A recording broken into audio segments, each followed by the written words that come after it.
What's going on? In this video, I'm going to be giving my client a low taper, and I'm going to show you exactly how I approach this cut. To start off, I just want to go in by lifting the hair off the scalp, giving myself room to get an idea for what I'm working with. Here I'm going in with the lever completely closed on my Tune 45 and barberless clippers, just taking this hair down to a lower level and making it even, freehanding. And what you want to do is start off with the outside and work your way to the middle, and start on one side and work all the way to the other side so that you can stay consistent with this and not be all over the place, so that everything comes together smooth. I'm starting at the bottom and working up, and then I'll go in and go across. Because ideally, I need this to blend from the taper area into the top so that it all comes together uniform. When freehanding, you want to use light pressure and lay the blade as flat as possible, just so that you can continue the guide that you started to cut and continue with it all the way around the head, even as possible. Too much pressure will start to dig into the actual rounded shape and give you patches or dips or inconsistency. So you just want to follow the natural hair growth or the natural shape of the head and follow that fro shape and give it the shape that your client is going for, just so that you can get everything to his liking.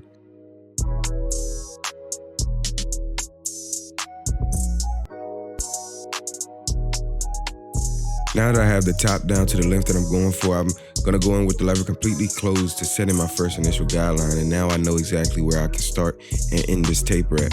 When I'm setting in my first guideline, I wanna give it an arched shape or a curved effect, just so that my next guidelines will follow that same exact pattern and that same exact shape to give it a bursted effect to make this taper even more gradient and give it a bursted effect overall. Here I'm going in using very light pressure to set in for the next guideline, and here I'm going in with the number 1 guard as my next step, going up another 4 inch using the corner of the blade, but I'm going off the heel of the blade just to give myself room to leave these lines as light as possible, so that when I come back down and taper these lines out, they're not as hard to get out. So now I'm going in just debulking basically the top while maintaining the darkness.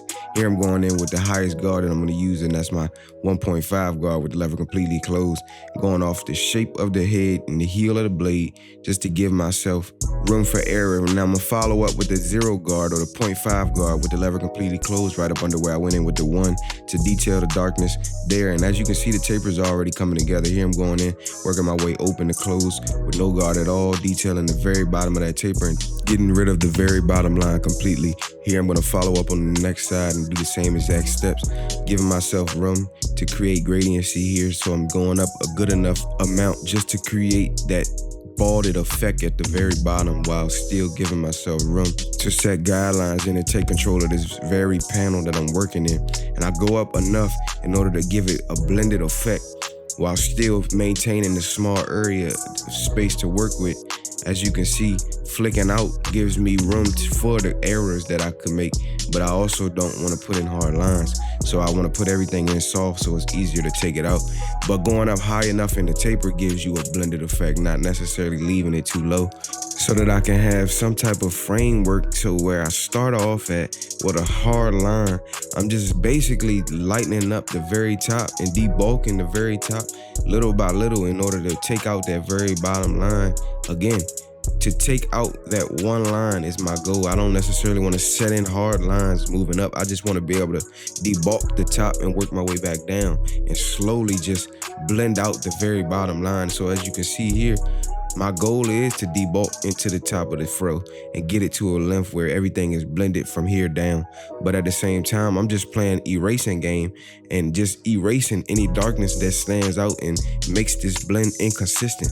So here I'm just combing the hair back to its natural position, and I go back in and detail with the corner of the blade, stand in a small area just to give this tapered effect on this small panel, but give myself room for error, give myself room for mistakes by using lighter pressure. I don't want to dig into the fro. I want to be able to blend right into the fro. So here I go in with the 0.5. As you can see, that panel that I'm working in is right over top of where I went in with the lever completely open and the 1 guard with the lever completely closed. So right in between the 1 and no guard at all, I want to go in with the 1/2 because I'm going to work in between those levels that I set in. As you can see, I put the lines in soft, so it's not taking me anything to get these lines back out. I want to start off with the lever open and then work my way closed as I go lower into the fade.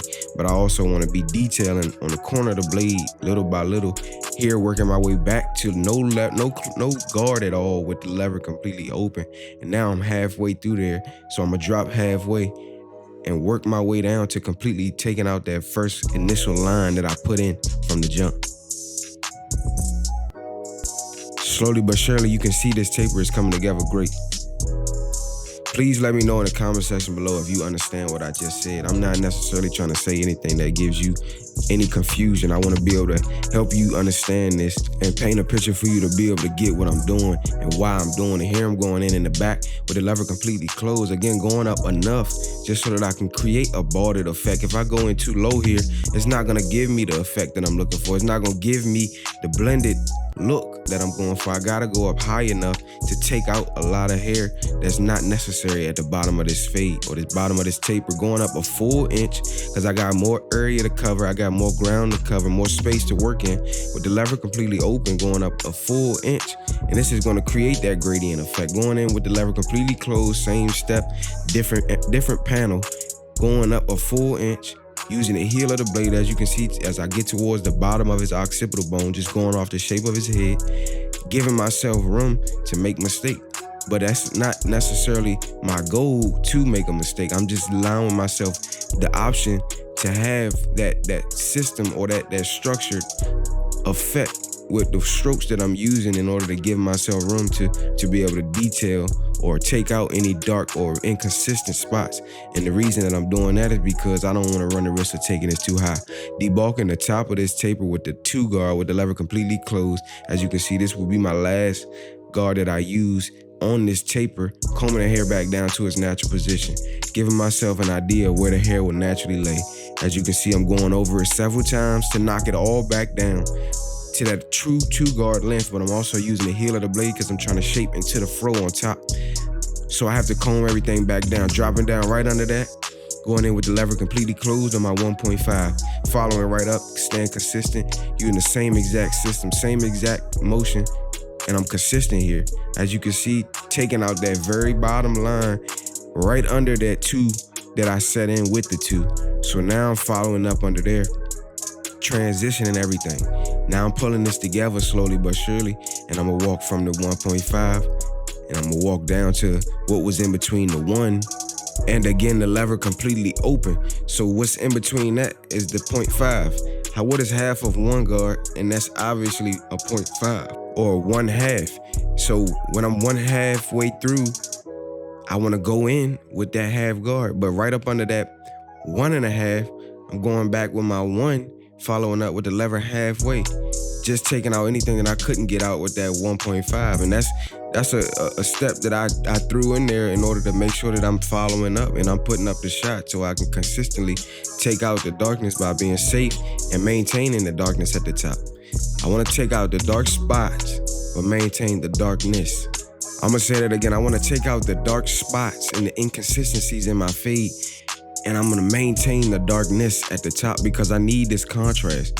I need this blended effect. I need this level under this to be lighter than what's at the top. I need this right here. I need this line to come out because I can see it. Slowly but surely, at the edge of the blade, I'm going across the grain, whatever I need to do in order to knock this out. But I am using the pressure on one side of the blade at a time because I don't want to push this too high.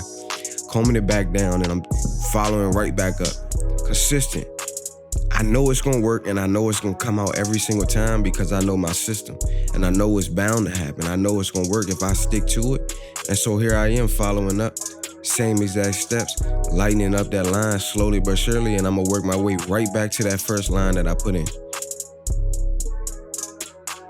Halfway through the guideline, and I'm going halfway with the lever, and I'm taking out that very bottom line.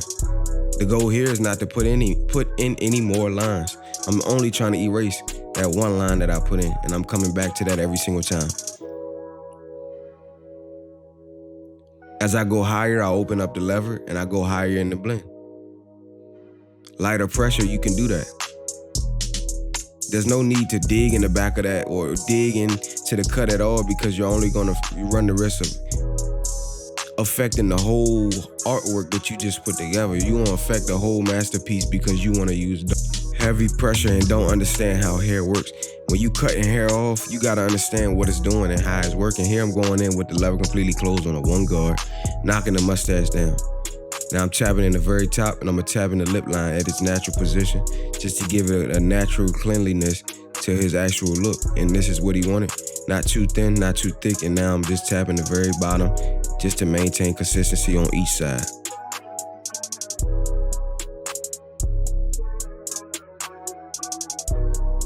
My client is taking off the excess and just keeping the goatee, so here I'm going in just cleaning off the cheeks, taking off the sideburn area just so that I can clean everything else up and get everything out the way and bald it out completely. If you have not yet, now's the perfect time to go ahead and smash that like button, smash that subscribe button, turn on the post notification bell so you be notified whenever the next video drops, as well as be understanding and knowing that this goal right here, this journey that I'm on, I'm allowing you to come along that with me. I'm allowing you to come in and see how this all is going to pan out for myself, as well as anybody who's willing to apply these concepts, these techniques. I'm willing to keep going through this journey with you, and I just want you to be a part of this as I do this. So please hit that subscribe button as well as that like button, as it does allow the algorithm to push these videos to people who want to see or want to grow what it is that we doing over here and be able to be of a blessing to somebody else, as well as in help the next person. So a great thanks would be a referral, or so just subscribe to this channel so that you can help everything grow, because we growing up. 2026 going up all year. This year is going to be the year that I promise you everything is going to change, because my perspective has changed, and so I'm gonna allow you to see what I see from my perspective and give you the insight on mine, and everything that I'm able to do. I'm only able to do it because I keep changing and I keep developing and growing in this industry. Here I'm going in behind the ear with light pressure, using the corners of the trimmer just to give myself that arched effect. Never do you use the full blade in order to do this. You want to use whatever side feels comfortable to get around that arch, but you don't want to use a lot of pressure because that's a sensitive area. The nape area is very sensitive.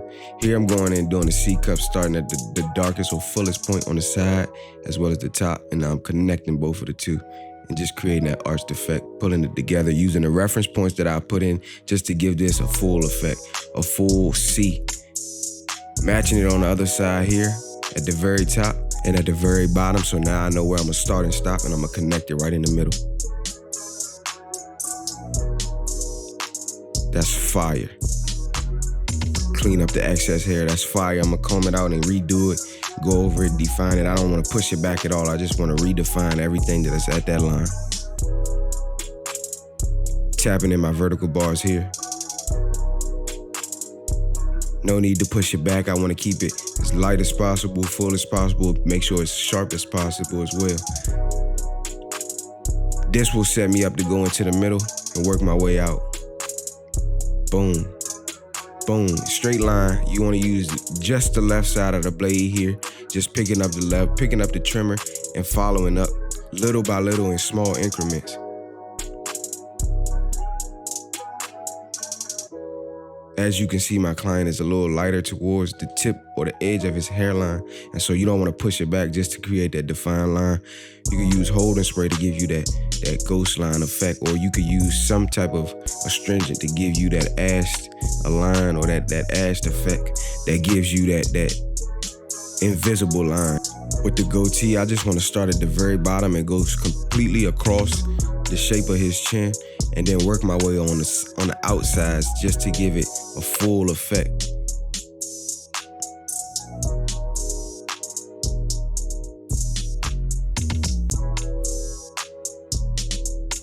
When doing the razor, you just want to stretch the skin, angle the razor at a 45-degree angle, stretch the skin with the opposite finger, and pull back to the natural line. The key here is going to be stretching the skin. You just want to make sure that you stretch the skin as much as possible so that the razor doesn't skip across the skin, and make sure that you don't cut the client.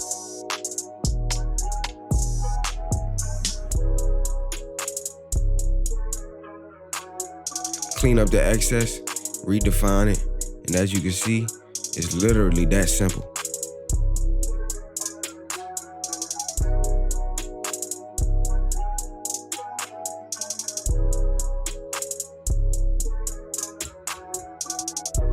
If you made it this far in this video, it's been an honor rocking with you, and without further ado, let me show you how he's stepping. This is the final cut, and if you like this video or you learned anything, share this video with a friend, family member, or fellow barber. Hit subscribe, turn on that bell. My name is Kel, and I'll catch you in the next one.